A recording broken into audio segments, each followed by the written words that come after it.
You're good? So, just so I get it all right on TV, if you could tell me your name, spell it, and your role for the team. I'm Jamey Harris. Jamey Harris. I'm the distance coach, assistant track coach, head cross country coach in the fall. So yeah, just to start off, kind of what are you having the team focus on, this week in practice going into conferences? Yeah, rest mostly. This week is mostly about just kind of tuning up, doing enough to stay sharp, but really trying to get rested and fresh legs and storing up energy, not using it in stupid ways. This last week, this is kind of the most rested the athletes will probably feel throughout the season. There's not any heavy lifting going on. There's not any really hard workouts, so they're used to feeling more tired, and this is a time when some youthful exuberance can kind of bubble up in bad ways occasionally. So we try to caution them against that. Save it up. Be a battery. Yeah, is that in any way because that's not the norm? You said you worry about it a little bit. Kind of, how do you fight that though? Yeah, I mean they're used to feeling tired, and so it's weird to have this energy, and so it can be tempting to go out and play a pickup basketball game, or climb on top of somebody's fence and I don't know, throw water balloons at someone. The weather's nicer than it's been for a lot of the semester, and their energy level's better, and all their friends are getting excited about graduation at the end of the school year, and so it can be easy to get sucked in, but we just try to keep it focused. Doesn't hurt that we're leaving early this week. That's maybe a good thing. There isn't a lot of time to do something dumb. What events would you guys say you're kind of favored in? Are there events you're a little worried about that you need to do better in order to place well? Our throws crew has been doing really well. Jay Washington in the triple jump, definitely breaking the school record earlier this year. We have some strong competitors in the distance events. Daniel Tull in the men's 1500 is probably one of the best chances we have to win an individual race.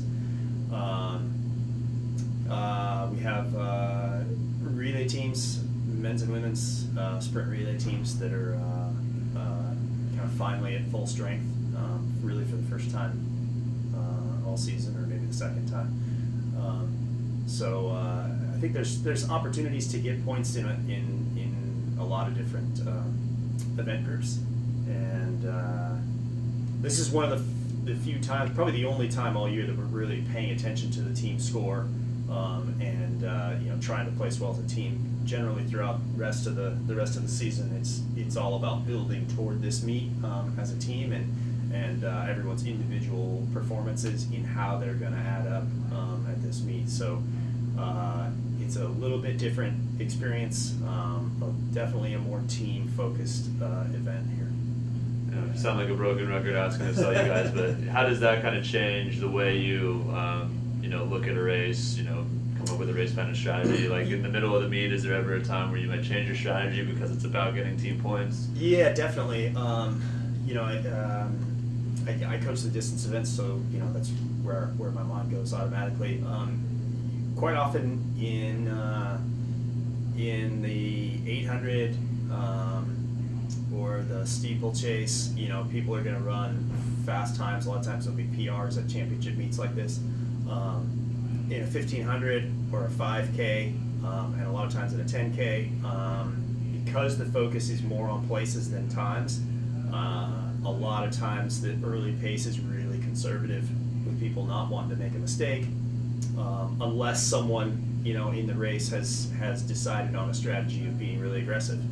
But that's it's harder to know kind of what to expect from the race, because different people are going to employ different strategies to try to place higher than they're ranked and score as many points as they can for their team, and us included. So we're developing strategies that we think will help our runners have a best chance to make the final or place well in the final. And that, that's going to change depending on the personnel in each race. So, and even which heat it is. The heat sheets haven't come out yet.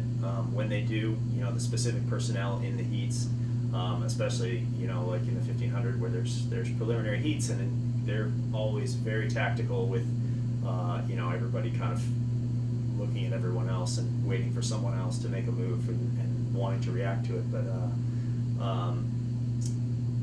depending on the exact personnel in the heat, our athletes might want to use a slightly different strategy, either more aggressive or waiting later in the race to kick.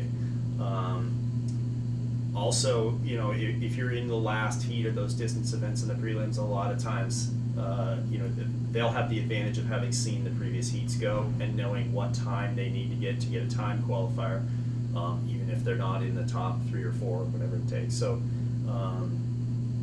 quite often that race ends up being a little faster, a little bit different strategically than the other heats, the earlier heats. So all that's going to go into play, and so there's more coaching going on definitely within the meet and between heats and between rounds at this meet than normally. So it's kind of like picking your battles more. It's like, oh, we might place better in this one, so we're going to conserve energy here. Is that kind of what it's like? A little bit. It kind of sounds like I'm oversimplifying it a bit. Yeah, I mean, it's more about using it, the strategy that we think will work best for that heat, and trying to kind of predict based on what heat it is and who's in it, how it's going to go. Of course, the student athletes have to be ready for the unexpected, which happens more often than we'd like. And you guys all coach the men and the women, right? But are Yeah. they still scored separately, or is it all? So it's Yeah, it so is a men's and a women's. Yeah, exactly. Men's team championship, women's Right. team championship. We coach both, so we're and there's a lot of similarities in the way that obviously the events go. Is there anything else you'd like to add, or something we didn't touch on? Excuse me. No, just excited. This is it's a stressful time of year, but it's fun. And if we didn't love this kind of stress, then we wouldn't do this. So, I'm really excited and having a great time. Awesome, thank you. Thank you. Thanks. Yeah.